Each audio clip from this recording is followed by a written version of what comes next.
be unto to Rasulullah sallallahu alaihi wasallam and his family, his companions, and his followers for who are istiqamah until the end of day. May we all be true followers and follow the straight path. Ameen ya Allah. Ameen. Alhamdulillah, noble trustees, beloved brother and sister in Islam, Brother Iqbal, Nasim, Hafidzahullah ta'ala. May Allah protect and bless you and your family. Assalamu alaikum wa rahmatullahi wa barakatuh. Alhamdulillah, today, with Allah's blessings and permissions, we gather again. But before we start, I would like to let the floor knows that there will be, inshallah, Q&A sessions at the end. Please use raise hand features on Zoom. And if you would like to send message, please send message to Admin Fabiola or via WhatsApp to +44 730 703 2030. Inshallah, we will ask the questions at the end of the sessions. Taib, I think I will not take more of the time. Brother Iqbal Nasim, please. Oh, thank you. Okay, Bismillahir Rahmanir Rahim. Alhamdulillahi Rabbil Alameen. Wassalatu wassalamu ala Sayyidil Mursalin Muhammad wa ala alihi wa ashabihi ajma'een. I begin in the name of Allah, the Lord of mercy, the giver of mercy. All praise belongs to Allah, Lord of all that exists, and blessings and peace upon the master of the messengers Muhammad, his family and followers, and all his companions. Assalamu alaikum wa rahmatullahi wa barakatuh. May the peace, mercy, and blessings of Allah be upon all of you.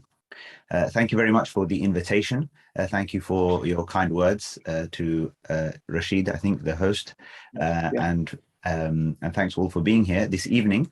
Inshallah, I think the event is due to last for an hour and a half, but I'm going to see if we can shorten that, because I'm sure on a Friday evening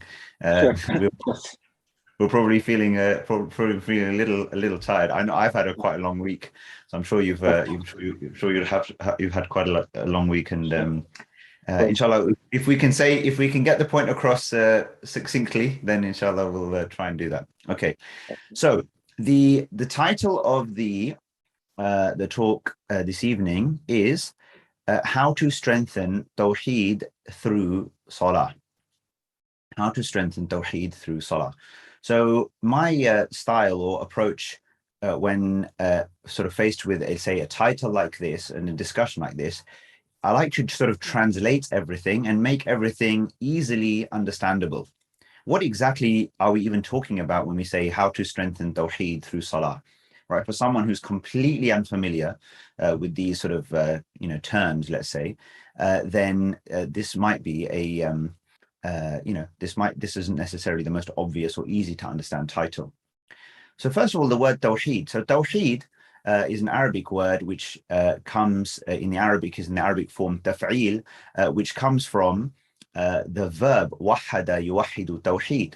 So it literally means to single out, or to make one, to make one. So when we say when we do the Tawheed of Allah, we are singling our Lord out for our service, for our worship.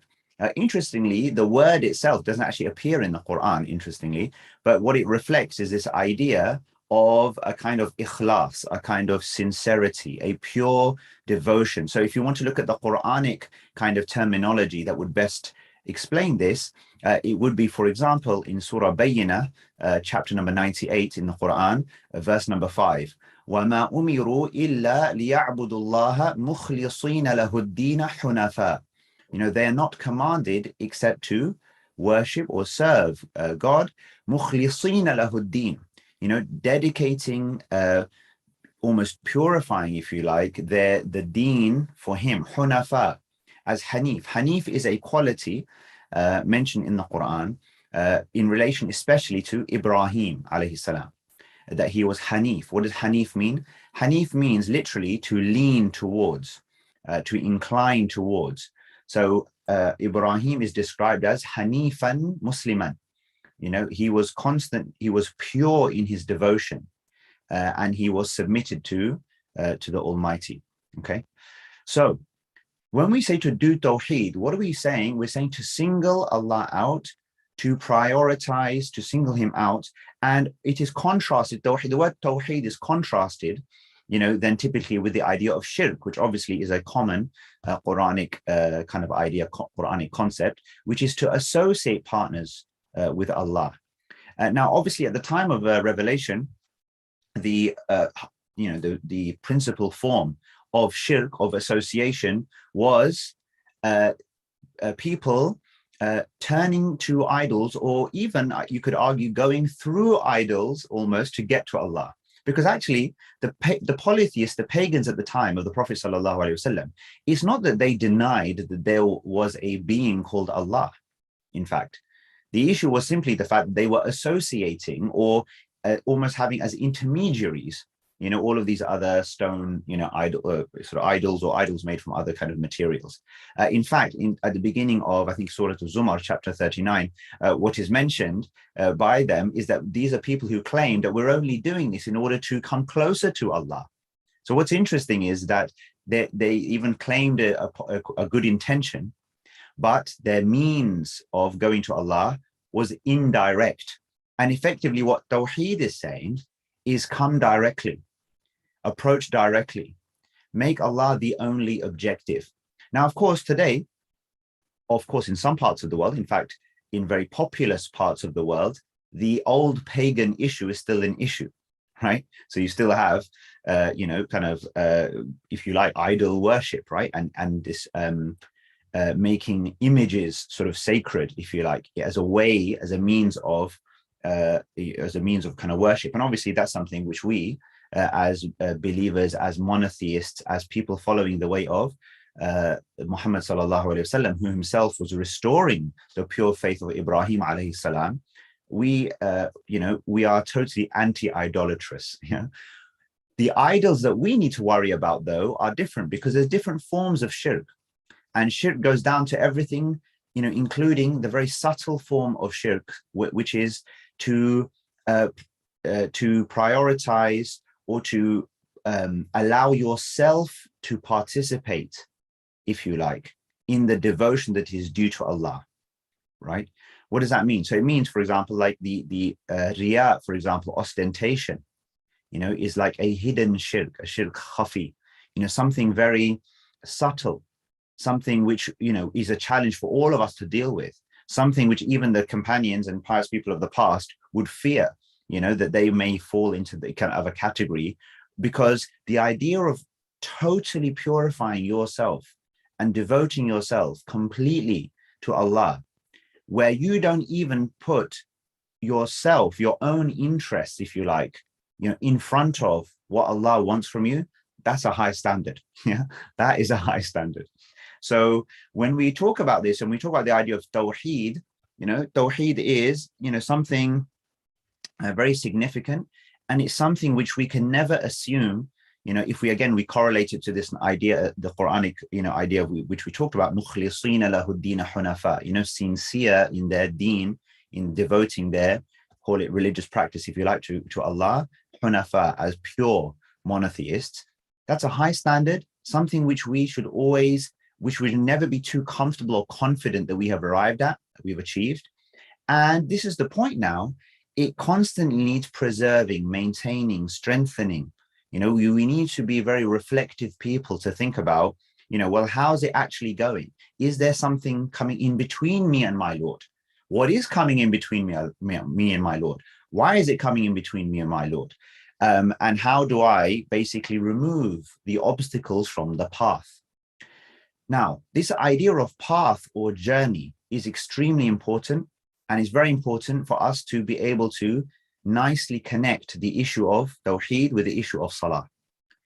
Because every day, of course, in our Salah, in Surah Al-Fatiha, we refer to the idea of this journey. Ihdina as-sirat al-mustaqim, guide us on the straight path. So we are but travelers going through the journey of life. And there is that material journey, but the journey or the path that's being spoken of here is the journey that takes us to Allah. So now, one common way, an easy to understand way, when we talk about how to strengthen Tawheed, a way to translate that phrase is simply to say how to go directly to Allah, how to travel directly to Allah, not to go this way or that way or any other way, but basically how to remain firm on the straight path. On any journey, you remain on the straight path, if you like, of that journey. Why or how? Because your idea of the destination doesn't change. Right? Think about the last journey. Yesterday, I had a lot of driving actually around the country. I had to go. I live in London, in South London, and then I had to go to Oxford, and then I had to go to Birmingham, and then come back home come back home fairly late at night. You know, so when I'm going from where I live to Oxford, you stick Oxford in Google Maps, you press start, and you go. Right? You don't go this way, you don't go that way. You follow that blue line. It doesn't matter what happens. You follow that blue line. And when information arrives that means, no, this is a better path or that is a better path, then you follow that line and you keep going. And so even though the path is windy, it was straight in the sense that it was the most efficient way to get from A to B. The straight path in life is not necessarily straight in the sense that we experience it as if we're just walking down a straight road. We know that faith is not like that. It feels like it's quite windy. There's lots of this way, that way, challenges, things, obstacles, things coming in the way. You almost have to duck and dive and weave and lean and turn. But the point is, it's most efficiently getting you to Allah. So what you want to do is you want to travel light, right? You want to keep your objective very, very clear.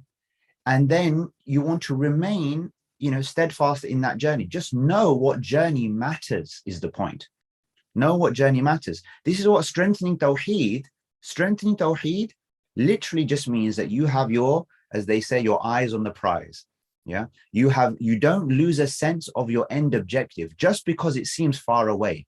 It should be as obvious to you as it was obvious to me yesterday when I was traveling from London to Oxford, that I'm going from London to Oxford and I'm going in the straight line and then I've arrived. And you know what, to be honest, that was like an hour and a half journey. Okay. That first journey. And in the end, this journey of this life will feel like an hour and a half. In retrospect, it will feel like an hour and a half. All we need to do is raise our perspective, to strengthen, to deepen, to raise our perspective. When we have that perspective, then the journeying is easy, it is clear, and we will not be distracted. So,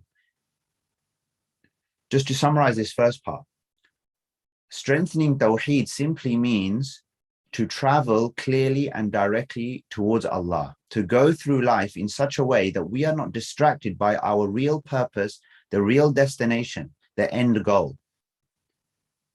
The way in which we will do that is to maintain our perspective of the actual journey, so we know what really matters. So any decisions that come our way, any opportunities that come our way, even challenges that come our way, we interpret all of them in the context of the real journey of life that we are on. How do you get this perspective? The number one way you get this perspective and retain this perspective is through Salah. That's what it's for. In Surah Taha, chapter number 20, towards the beginning, when Allah is engaging in a conversation with Musa alayhi salam, and it begins, towards the beginning of that, what does Allah say? Innani ana Allahu la ilaha illa ana fa'budni wa aqimi salata li dhikri. That I am God. There is no God but me.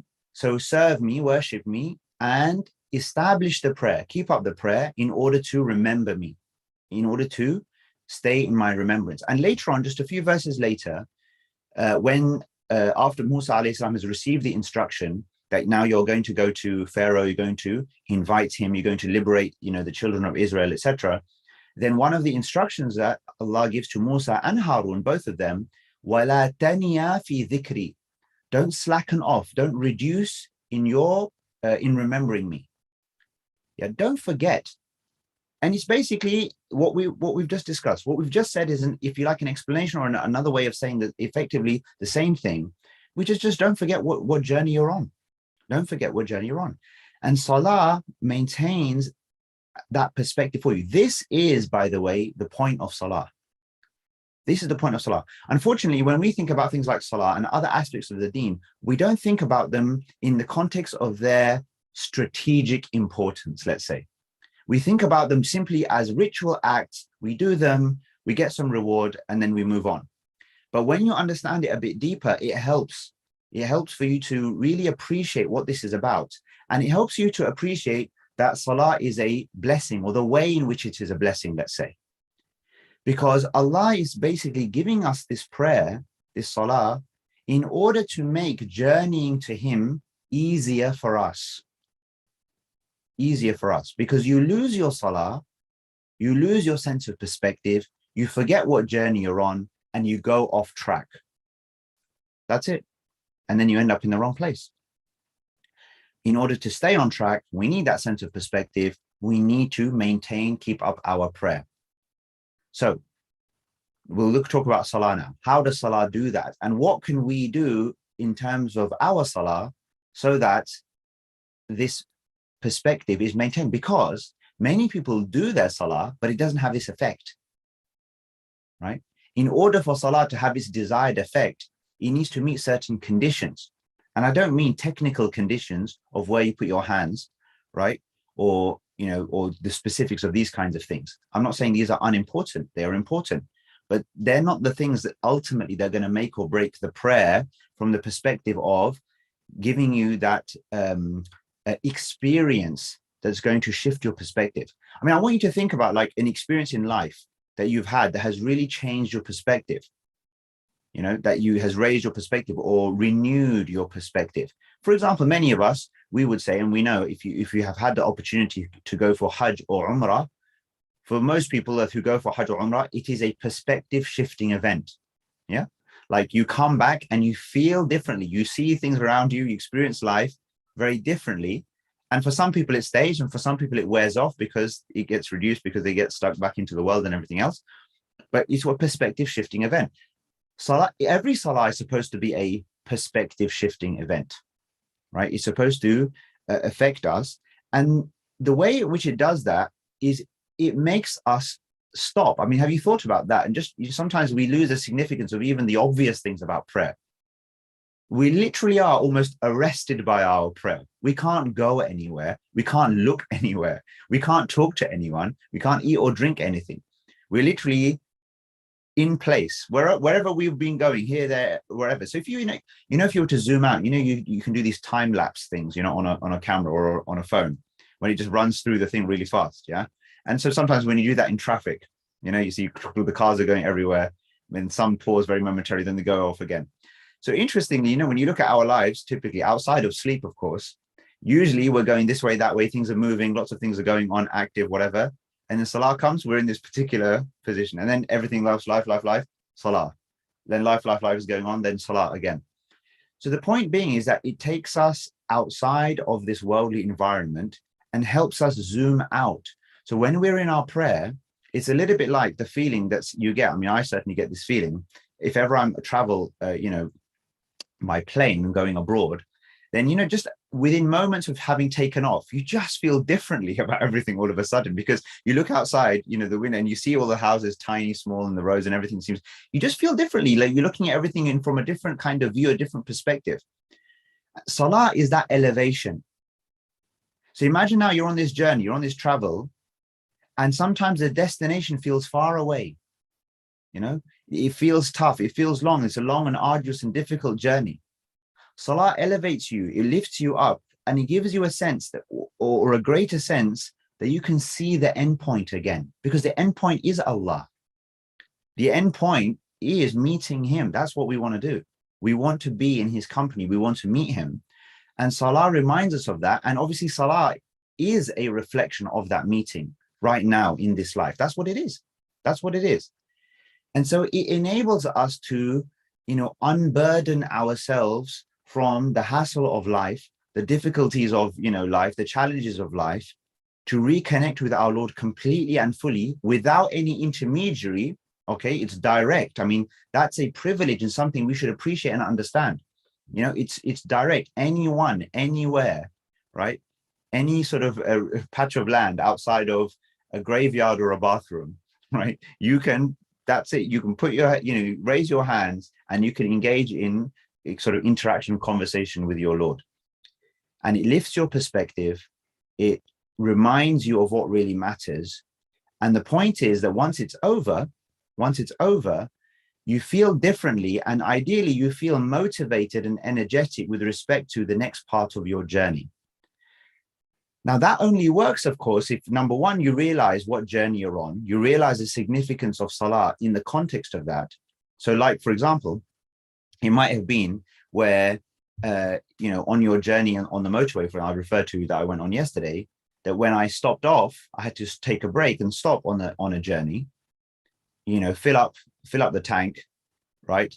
And naturally, your mind just casts forward to almost the next stage of the journey. You think about home in a bit more of a renewed way. And if you're feeling a bit tired or what have you, it just gives you a bit of that refresher, right? You can refocus and then you get back on the road. And you almost, when you return back onto the journey after having that break, even if it's short, you feel like a renewed sense of purpose. You sort of you accelerate into the journey with a renewed sort of, you're starting again. You're going afresh now. Whatever's happened has happened. However it's gone is gone. Okay, I'm driving, I'm moving forward in the next stage. And that's what Salah is like. Salah is we know, is a purifier. It purifies whatever has happened before, right? Unburdens us of that if we do it properly. And then it sets us up to take the next part of our journey in a renewed way, in a confident way.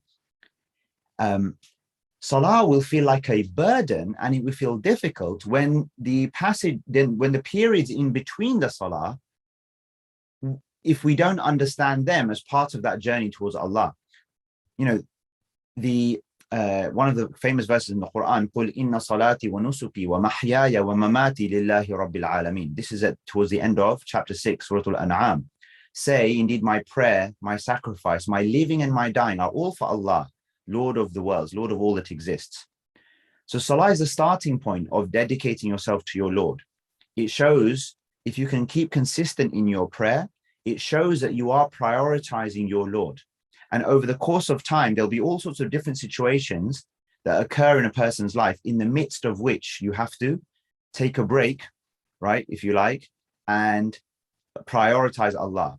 Sometimes you're at home, right? But sometimes you're out and about. You're in the workplace, you're shopping, you're in the park, you're traveling, you're on a plane, right? The time comes, wherever you are, whatever you're up to, you drop things, things need to be, other things need to be deprioritized, and you need to prioritize is standing in front of Allah. So that's helping you retain your perspective. It's disciplining you, it's focusing you. When you do it with other people, it is more rewarding and it brings a sense of team spirit. We're on this journey together. This is why Salah was encouraged in congregation, because it brought people together. You stand in rows, okay? You move together as a unit. And so there's an idea that this is a team effort, and that we're on this journey together. You're not alone. So this is an important one. And it gives us a renewed sense of not just the relationship between us and Allah, but also between us and our fellow believers. So the other thing I want to say, or the final thing I want to say, actually, maybe for 10 minutes or so, and then inshallah we can have some Q&A and perhaps some discussion, is, so what kind of prayer helps them? What kind of prayer is really going to, motivate us, support us, help us keep our perspective? So now imagine, let's take the example, okay? So let's say now we take a different example for a journey. Imagine that you are taking a long and difficult journey to go and see a loved one that you have not seen for many years, right? And you're very fond of them, and perhaps you were maintaining some communication with them, what have you. And now you've set out on this journey, and it's a long journey. Like it's sort of like what's that word for a long and difficult journey? Like an odyssey, right? Like a really long, difficult, arduous journey, let's say, you have to take. Of course, nowadays travel is very easy and efficient compared to historically. But just imagine, you were in sort of olden times, and or not so long ago, when travel between one place and another, if you had to go halfway around the world to go and see someone, okay, that was a big deal. Now let's say you're going to see this person, and it's a difficult journey, and you have the ability, as the modern capability, if you like, to communicate with them from distance. So let's say every so often you call them and you talk to them, right? And in talking to them, what the effect of that would be is to almost increase your connection, if you like, or maintain or increase your connection, and motivate you that you really want to move forward. You're almost updating them on how it's going, right? You might ask them for directions if you need help or anything to understand maybe how you'll get from here to there. You're sharing with them how you're feeling, etc., etc. You're doing all of these things. Now, that becomes a meaningful communication when it is a meaningful communication, meaning that when it's natural to you, when it's coming from your heart, when you're speaking words that you understand and that you mean, right? Then this is a meaningful communication, and it will serve the purpose of motivating you in terms of your next stage of the journey, and you keeping your focus on being with this very person with whom you have just been communicating. This is basically what Salah is. Salah is a meeting. It is a form of interaction and communication with the being, with the one with whom you want to spend the rest of your life, if you like. You see? That's what it is. So typically, no one ever describes Salah like this. Like, so often not the case. I'm not saying no one ever does, but it happens. But we're not used to this kind of description of Salah. But that's what Salah is. Salah is a meeting or an interaction, a communication with the one with whom you want to spend the rest of your life. That's it. Now, the question basically is that therefore, when we are communicating in our prayer, because that's what prayer basically is, it's a form of communication, yeah?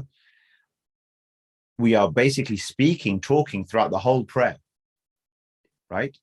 And we are gesturing body language, gesturing with our various positions of prayer. These gestures, they also mean something. They communicate something. They communicate respect and devotion and subservience to Allah. The question is, are these things that we want to do and that we intend when we're doing them? And that when we are saying the words, do we mean the words that we're actually saying? And where we have the opportunity, do we actually open up and share and ask Allah in a real way? Unfortunately, many of us, when we pray, we don't know a lot of what we're saying in our prayer. So oftentimes, typically if I'm with a group of people, I'll say to them, okay, so the phrase "At-tahiyatu lillahi was-salawat wa-tayyibat." What does that mean? We've been saying it for years, day in, day out, perhaps. And just because somebody's regular in their prayers, it doesn't mean that their prayers necessarily are being effective or that they know what's going on. That's not to say that they shouldn't keep praying, but that's to say that, just because someone is regular doesn't mean that they have this understanding. But if you think about it, it's really a basic requirement of any form of our normal communication and interaction. There's no other situation where you would think it's reasonable to say words which you don't understand.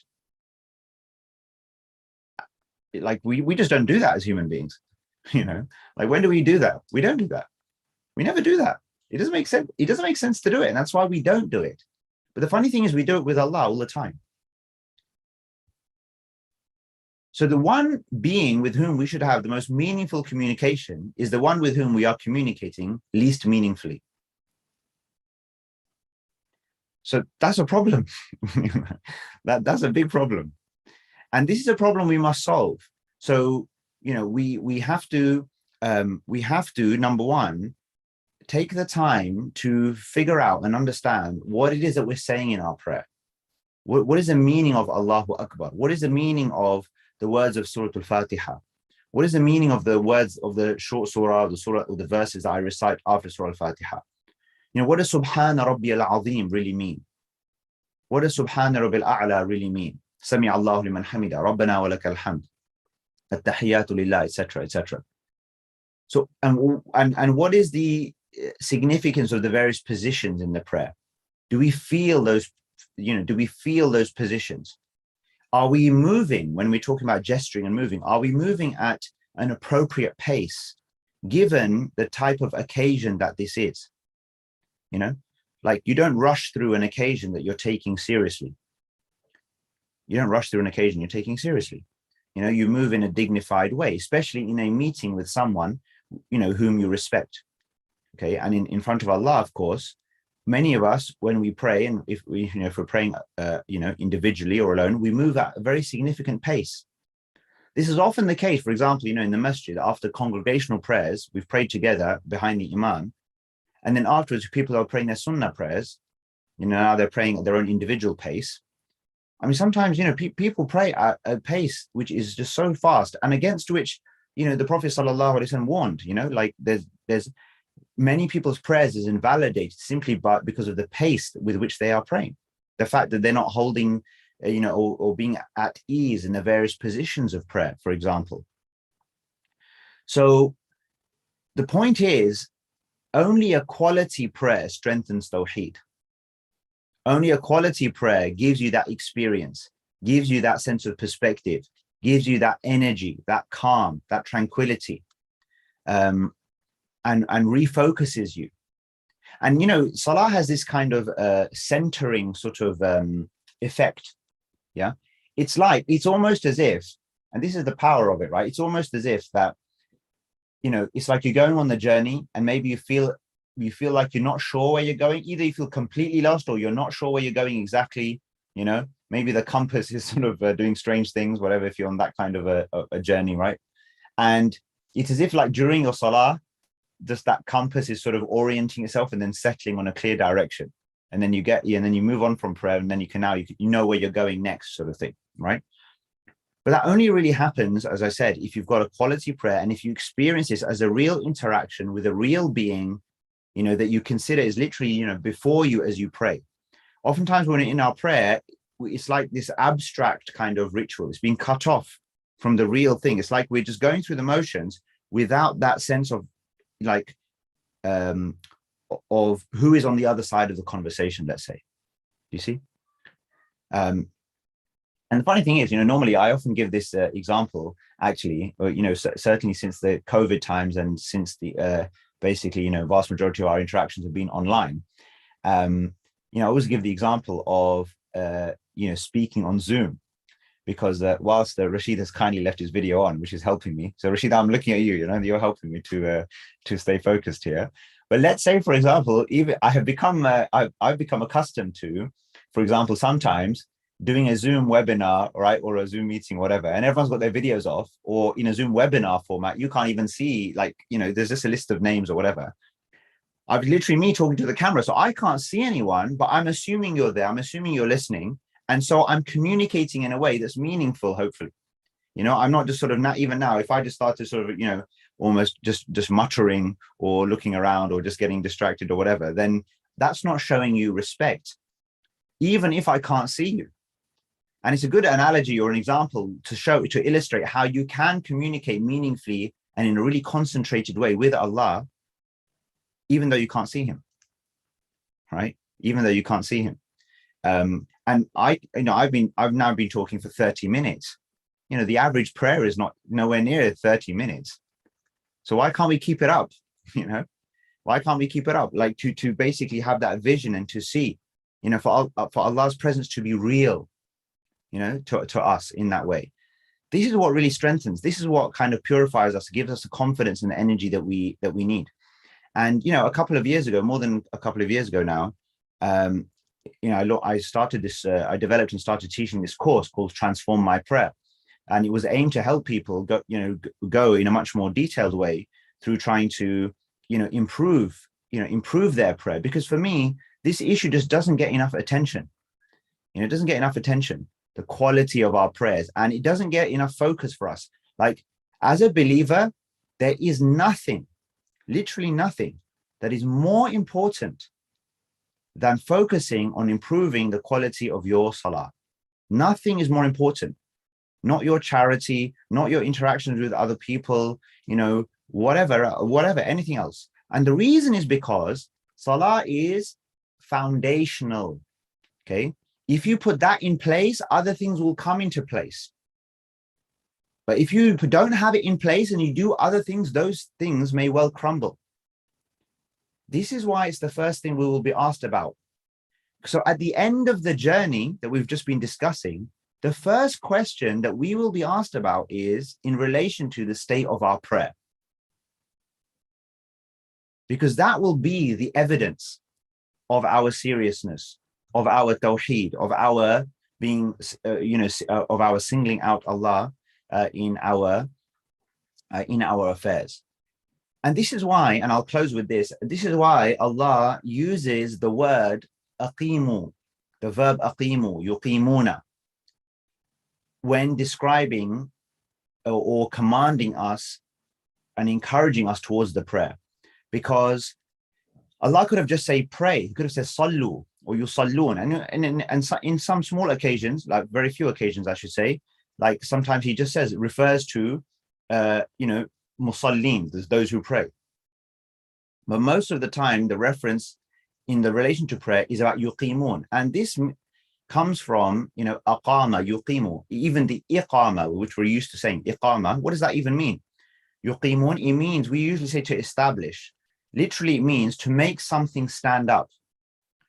Basically, so if you want to give a literal translation, it's like saying, make your salah stand up.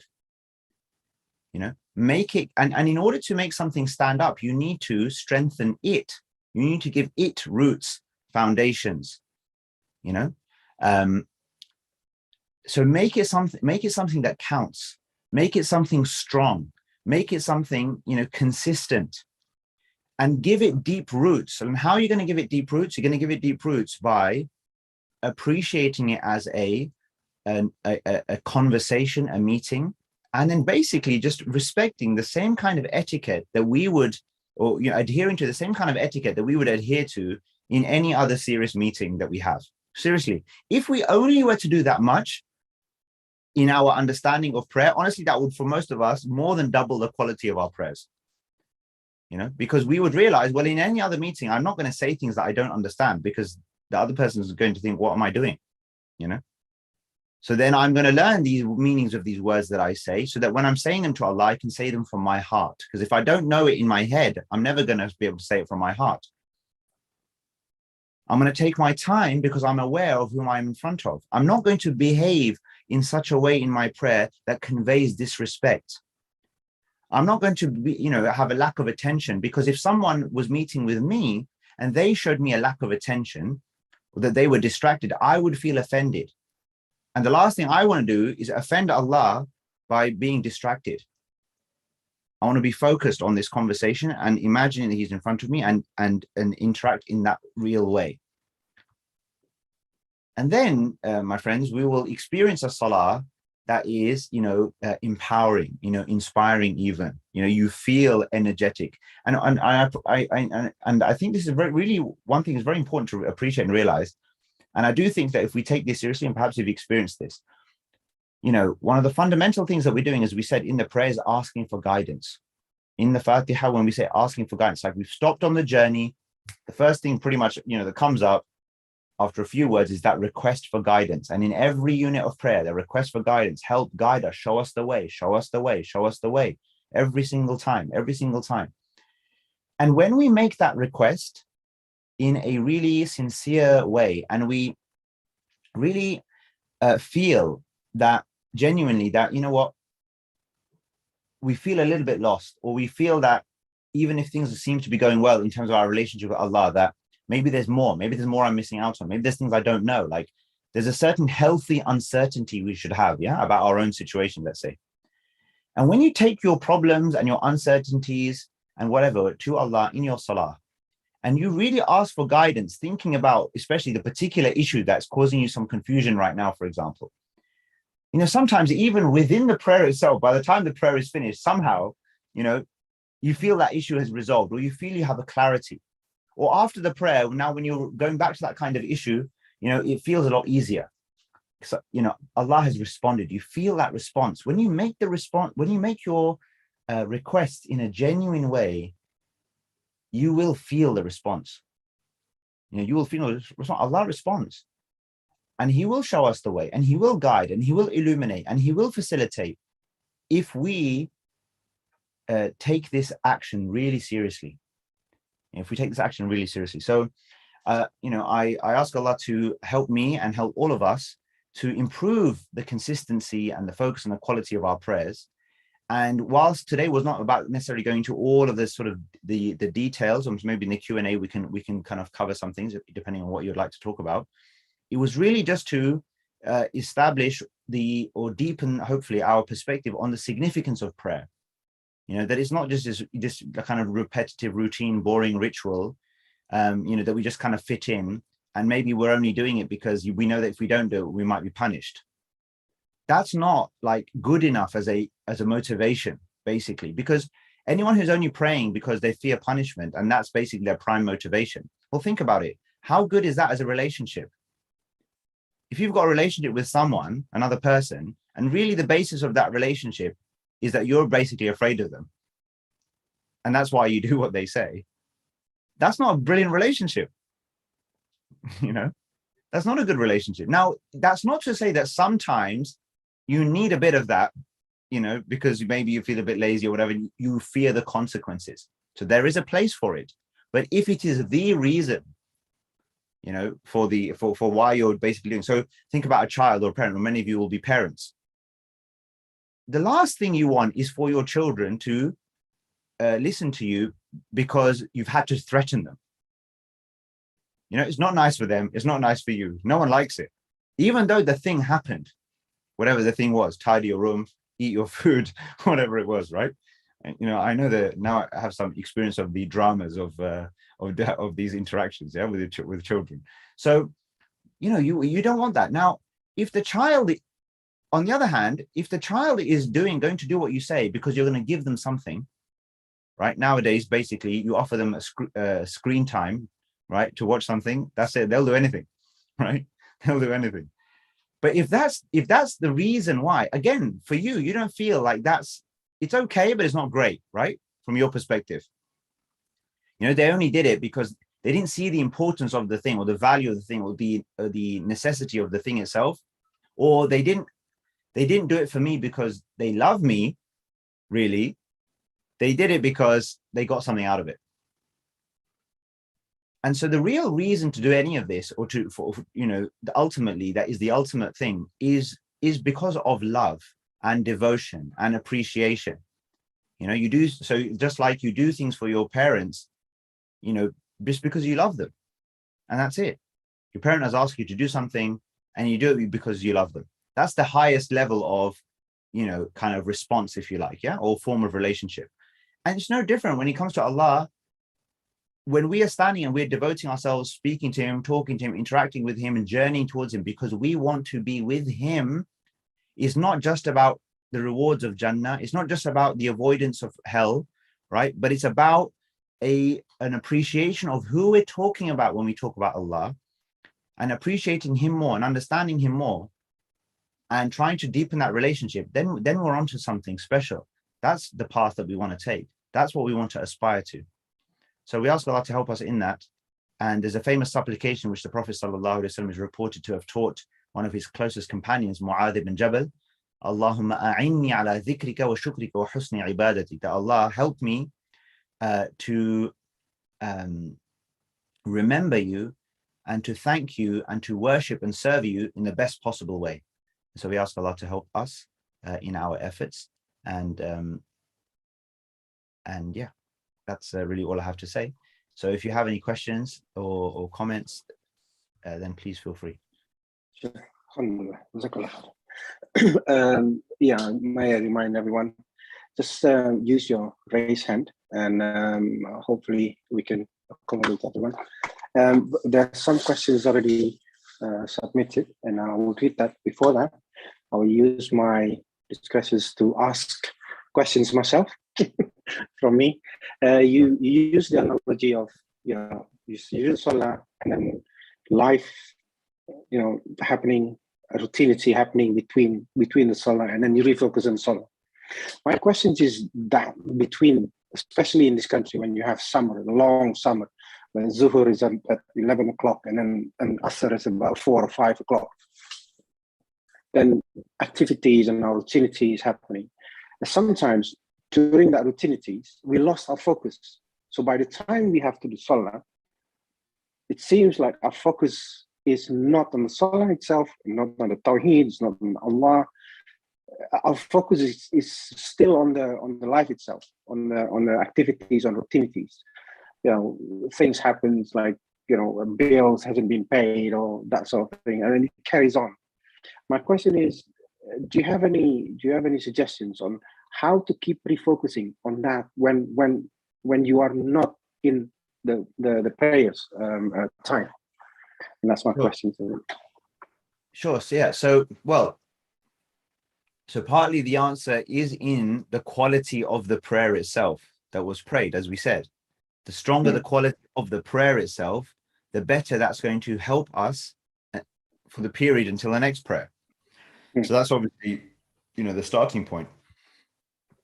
I think also it's just about our overall perspective on life, and also our motivations behind the other things that we're doing in life. So it's like, if in terms of the activities that we're doing in between prayers, if our prime motivations are worldly and not in a way that we are actually connecting with Allah and our relationship with him, then we will necessarily lose focus. So anything that we do or we're engaged in where we don't feel this is part and parcel of our relationship development with Allah, you're going to feel that absence and that loss. Now, the classic example, of course, is simply like our work or our business or our employment or whatever, right? So for many people, this is very occupying, right? We work long hours, we're worried about finances, paying the bills, looking after the family, saving for the future, all of these things.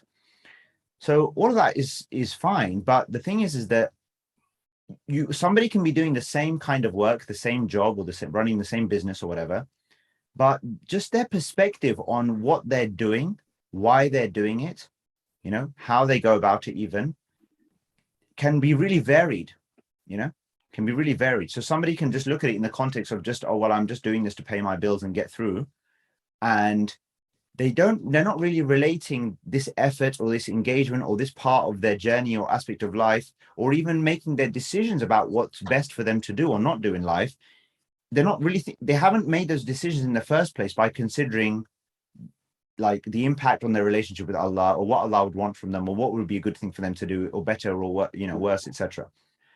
So what I mean to say is that if you go back to the analogy, right? If you go back to the analogy that we discussed, if we know that there is a fixed destination that we're going to, and every time we pause to reconfigure ourselves, we remind ourselves of that ultimate destination. But then afterwards, once we get back on the road, we just start driving off, left and right and here and there. Like, well, why are we like, well, obviously, we necessarily will lose focus. So what we need to look at is the rest of our life and the motivations and the decisions that we're making the rest of our lives, how aligned are they, with our ultimate purpose, with our belief, etc., etc. This is an important, and I'm talking about it at the level of like motivation. What's motivating us ultimately to do the work that we're doing, run the businesses that we're running, be involved in the activities that we're involved in, even having children and taking care of children? Well, what's motivating us exactly? Like, do we just see those as part and parcel of, well, that's just worldly life and we just get on with it and we kind of have to do it? Or have we raised that or elevated our intention in relation to those activities? Do you see the difference? If our intention is elevated, then even in doing your work, in taking care of your children, in paying the bills, you will feel it, you'll experience it as all part of your worship, all part of your journey to Allah. So frankly, even going to the bathroom can be an elevated, rewarding experience, depending on your perspective, right? Or it can just be a mundane thing that just happened and it just happened. Same with sleep. Sleep can be a very rewarding, elevating experience in terms of our relationship with Allah. depending on what we do before we go to bed, right? What we do, like the thoughts and emotions before we sleep, the motivation for sleep itself. These are important. So this I don't think there's any, this is a deeper kind of answer, because you can say, well, let's do some practical things, like, or we can look at practicalities of, do some, like continue in your dhikr, keep remembering Allah, saying, keep Allah's name on your tongue, etc. Of course, that's part and parcel of it. But fundamentally, if you go to the root cause issue, if you don't fix the initial intention in the first place, you're always going to suffer from the lack of focus. Mm. That's true. Right. The next is Sister Julie. Please unmute. Assalamualaikum. Waalaikumsalam. If Allah had already mapped out our entire life, then why are we still here, even though He knows what we're gonna do? Okay, so obviously slightly a different, on a different kind of subject, but basically the way I look at this issue is, I look at this question is that I look at these questions in a kind of practical kind of way. So the fact is, what difference does answering this question make to the reality of what we need to do next? You see, if we weren't in this world, and we were observing this world from the outside, then, we can ask this question and we can debate it and discuss it, and whatever the response is, not necessarily have any consequence, right? But the fact is, whatever we want to say in answer to this question, it doesn't change anything of our reality. It doesn't change the reality that we don't know our future, but we do know that we have choices. We experience that the fact that we make choices. I can choose to do this, I can choose to do that, I can choose to pray, I can choose not to pray. So for you or me on a personal level, like, we just do what we can until our destiny is revealed. That's it. I mean, that's all really, practically speaking, that's all that matters. Because in truth, there's no answer to this question, if you like, that's going to kind of fully satisfy you such that you have complete clarity on it. And scholars in the past, they would, say the same. They say, frankly, it would be, it's not productive or fruitful to get into discussions about the issue of qadr and the issue of like Allah's foreknowledge of events, and therefore what that means for us, etc. Because even though He may know, we don't know. Yeah. So we just need to do, we need to act, like we need to see our situation and act accordingly. And that's it, So at the end of the day, we just need to, there are sort of parameters in this kind of game of life, if you want to call it, and we just need to play the game. So why it's like this or why it's like that, it is the way Allah wanted. I remember I once asked a friend, like, something similar to this. We were discussing something like this. And then he said, do you want a cappuccino or do you want a latte? I said, I want a cappuccino. So why do you want a cappuccino? I just want a cappuccino. I prefer a cappuccino. That's it. So why did Allah do this? Allah do that? Why does He do this? Why does He do that? No, Allah does what He wants. We don't question why He does this and why He does that, because He's going to do what He does anyway, regardless of what we think. Our job is to figure out how we sort out, how we can be the best that we can be in our situation. That's the only practical and appropriate response to this question, in my view, is basically, let's get on with the task at hand and leave the rest to Him. Because it's not our job to figure out the entirety of His wisdom. We can't do that. What we do need to figure out is, how can we be the best that we can be? And that's what we need to try and figure out. There are some questions raised, share the questions here. Assalamualaikum warahmatullahi wabarakatuh. I know that few people do prayers diligently, but they still do other things that are forbidden or haram. Example, drink alcohol, illegal business, etc. Why is that? Thank you. Well, why is that? Well, the thing is that, when we say they do their prayers diligently, it's like what I said. I did make the point when I spoke that just because someone regularly prays, it doesn't mean that their prayers are accepted. It doesn't mean that their prayers are having the effect that they should have. Not necessarily. We hope that it will be the case, but not necessarily. So prayer only, as I said, prayer only has the effect, the positive effect, if it's a meaningful event. Because at the end of the day, you know, if we understand it for what it is, and if it increases our sense of the reality of Allah, then we will definitely be more inclined towards goodness, be more ashamed, right, to act in a way that is unlawful, that would be displeasing to him, especially when we know we're about to see him again. And then we remind ourselves that actually we know that he sees me. So it's a little bit like that continuous effect, okay, that, you know, if you're with somebody, they give you an instruction, right? And you say, yeah, I'm gonna do this, I'm gonna do that, right? And then you go off, you don't do what you're supposed to do, and then you see them again. And then you have the same, and you feel genuinely, look, I should be, you know, I really should be listening here. And then you go off again and you haven't done it again. I mean, at some point, you know, you feel a sense of shame, right? That, okay, I can't keep doing this, it's ridiculous. Yeah. So because I'm keep going back, I'm going to keep meeting this person, seeing this person again. The problem is, you know, that, and even Allah says, Inna salata tanha anil fahsha'i wal munkar, that prayer prevents immorality and wrongdoing. So if prayer is not preventing immorality and wrongdoing, the prayer is not fulfilling its function, and there will somehow, some way, be some deficiency in this person's understanding of what they're actually doing when they pray. It's as simple as that, you know? So of course, that doesn't mean that we will never make mistakes and will never sin, because we are forgetful. We do make mistakes, and Allah has made us such that we do make mistakes. We will forget. But to knowingly do something wrong consistently,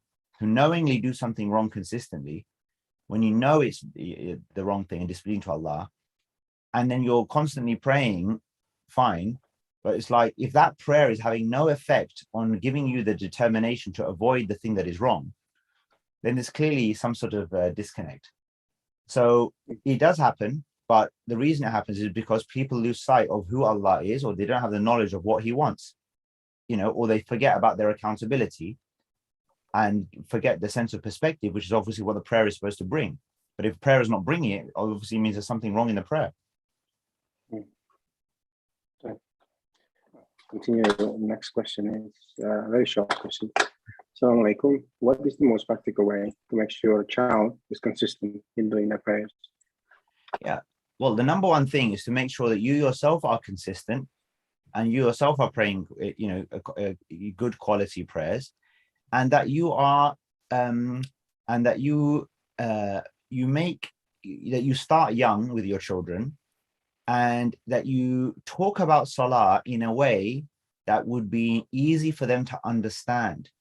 So a little bit like how I'm trying to, in this discussion, break down Salah or describe it in a way that's just easier for us to relate to, rather than this old abstract thing, you know, where we just say, you know, do Salah, whatever. Like, you know, it's, if for example, with children, if you say, young children especially, right, if you say to them, come, it's time to talk to Allah. Yeah, it's time to meet with Allah. Why don't we come, let's thank Allah for the good day that we've had, right, or for the blessings that we've had. That is a much more powerful way of inviting your children to pray than to say, all right, everyone, let's do Salah. Because they don't, that's not connect, then you can't assume that they've understood like what exactly is going on, like why are they even doing this. You have to keep giving them the why. The why is to remember Allah, to thank Allah, to you know, to be to appreciate Allah, etc., right? That's the why. So it's kind of this rule of like, first Allah, then Salah. Like, you build their relationship with Allah, Salah will come naturally. But if you try and do the Salah without them having an appreciation of who Allah is and trying to relate to him, generally speaking, then it will be a struggle. So that's the thing. And then the last thing I would just say is just to be patient and gentle. And sometimes, like I would say that, again, with young children, like, I mean, to be honest, even with older children, but I think even with young children, it's like sometimes in the long run, it's actually, it might even be beneficial for to give them the independent choice and then let them do it. So for example, you kind of respect their decision making, if you want to say that. Yeah. So it's very like, would you like to do your salah? Yeah, would you like to do your salah now? Or I'm doing my salah, would you like to join me? That's a much better way to put it than, all right, come on, let's go, come, let's get ready, we're doing salah. Do you see? Because they're having to make an active choice. Now, if they say, oh, no, not right now, you might give a gentle encouragement. Oh, don't you want to thank Allah for X, Y, Z? Or do you think Allah, Allah would want to meet you now? So do you want to meet with him now? You don't want to reject his invitation, That's a much better way to talk about it. Now, a child then, even if, for example, they don't go ahead at that time, that will stay with them in a different way because you posed a question and he left it with them. And so that is going to plant a seed, which is likely to be more effective in the long run than a kind of, a stronger hand, if you like. At the end of the day, I don't think this can be established by a sort of force, because eventually children are going to, whether we like it or not, they're going to become independent at some stage, and at that point, if they feel that, if they feel relieved, by the fact that they no longer have to talk to us or interact with us in quite that same way, because of the fact we were really annoying with them when it came to salah, you see, the difference. Whereas if we were always in a way with them, which was kind of respected their independence, was gentle, whatever, then I think that is likely to, and we gave them the why, that is likely, inshallah, to be a way for them to be more consistent or persistent in the long run. I hope easy to help our children. Okay, this is the last question for tonight, inshallah. Assalamu alaikum wa rahmatullahi wa barakatuh. What do you think about praying when in the prayer or salah, when prostration prayer using a language other than Arabic? For example, praying using Indonesian or English in every prostration. Yeah, so it's a common question, and normally, scholars typically, allow for praying in another language, for converts especially. This is typically mentioned, right? So for converts, or to have something to hand that will enable you to say the words, but maybe see the translation at the same time, so you can help you to articulate the words, etc. Now, many scholars also allow for, even if you are proficient in saying the sort of words of the prayer, that they allow for expressing, for example, things that are supplementary in your own language. So, for example, for your supplications during the prostration, during the sujood, right, or before the end of the salah, before you say salam to the right and left, that they will allow for the fact that you can supplicate in your own language. Now, there's a difference of opinion. Some say no, some say yes, it's fine in any prayer. Some say you don't do it in your obligatory prayers, it's fine in your sunnah prayers, etc. But there is an allowance for that. And I think that a few things I will just mention. Number one, that first of all, there is obviously a key benefit in the core elements of the prayer having a single linguistic framework, and for the power that that has in terms of the consistency of salah anywhere in the world and the protection of the core elements of salah over time. Because if you imagine, if we all went into our own translations and this and that, whatever, it will become potentially a source of disputation and misunderstanding and complexity, which we don't suffer from because of the fact that the core elements are preserved as they are. And there's not many words, there's not many words in the prayer. So most people do have the ability to gain an appreciation for at least the essential meanings of the core phrases are Surah Al-Fatiha and the simple phrases that we say throughout the other parts of the prayer. So that's on one hand. On the other hand, remember, this is also important because we often forget this. I often tell people to think about, so what language did Musa alayhi salam use in his prayer? Right? So it wasn't Arabic. Musa never spoke Arabic. Any revelation to him was not in Arabic. So he was speaking Hebrew in his prayer. What about Isa? What about Ibrahim? Like, none of these prophets, these are like the greatest people to have walked on this earth, okay, as far as Allah is concerned. And none of them worshipped in Arabic. So the idea of talking to Allah in a language other than Arabic in prayer is not a new idea. It's actually a very old idea, you know. And it's not that Allah, it's clearly not that, it's not that Allah doesn't understand. He created these languages, he knows them. In fact, the diversity of languages is one of his great signs, as he mentions in the Quran, especially in chapter 30, Surah Ar-Rum. So the point is that, you know, sometimes the fact that we feel this awkwardness or strangeness about addressing Allah or speaking to him in a language that we're most familiar with, that also is a bit of an issue, like on our side, I think. Like, we need to break that, because actually we should be able to communicate naturally with Allah, like talk to him in English or in Indonesian or whatever language, right, that we are comfortable in. Now in Salah, because of its specific type of nature and its formality and its protocol, then the issue becomes a bit more complicated.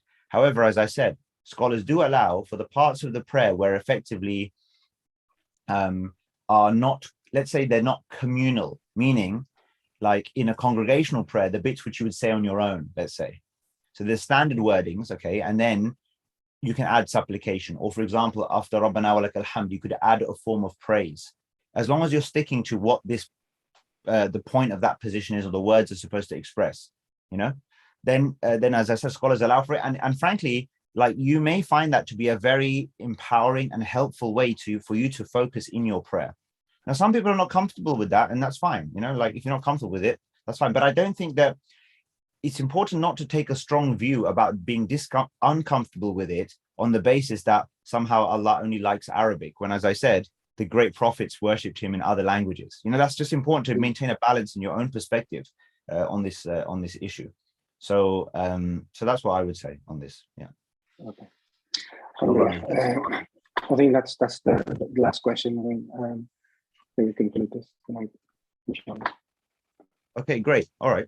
So just on the Zoom, if anyone, because I am about to teach a Transform My Prayer course, inshallah, is coming up on the 20th of December.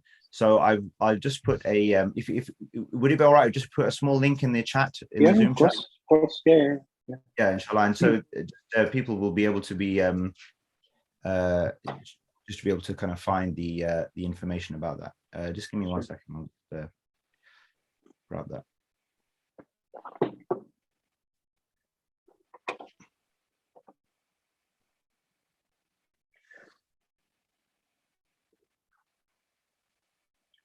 All right, there you go. So I'll just put that in there, and inshallah, starting on the 20th of December. So if you'd like to participate, get involved, you know, please feel free to share this link with others as well. So we've made it really sort of accessible. There is a small kind of standard fee, but if you're unable to kind of contribute that, then you can basically, for the first time, this is available on a pay what you can model. So you can basically contribute whatever you want, and then you can basically get involved. Okay, so if it's in the holidays, it's designed so that this is just, you know, during the holidays, hopefully people have a bit more free time, do it at home with the family, etc. And inshallah, this is something hopefully will be of benefit if you want to try and take the next part of the journey, if you like. Yeah, I think Jazakallah khair, Brother Iqbal Nasim. Allah bless you and your family. Barakah. Alhamdulillah. So tonight we conclude our session, inshallah. Although this is the first with Brother Iqbal, and I hope this won't be the last, inshallah, with all of permissions. But before we conclude the session, I, on behalf of the trustees and the group, would like to extend our apologies if there's any errors in my words and also my conduct. May Allah forgive us all. And of course, with every majlis, we end with kafaratul majlis. Subhanakallahumma wa bihamdika, ashhadu an la ilaha illa anta, astaghfiruka wa atubu ilayk. Barakallahu fikum. Assalamu alaikum wa rahmatullahi wa barakatuh. Assalamu alaikum. Thanks, everyone.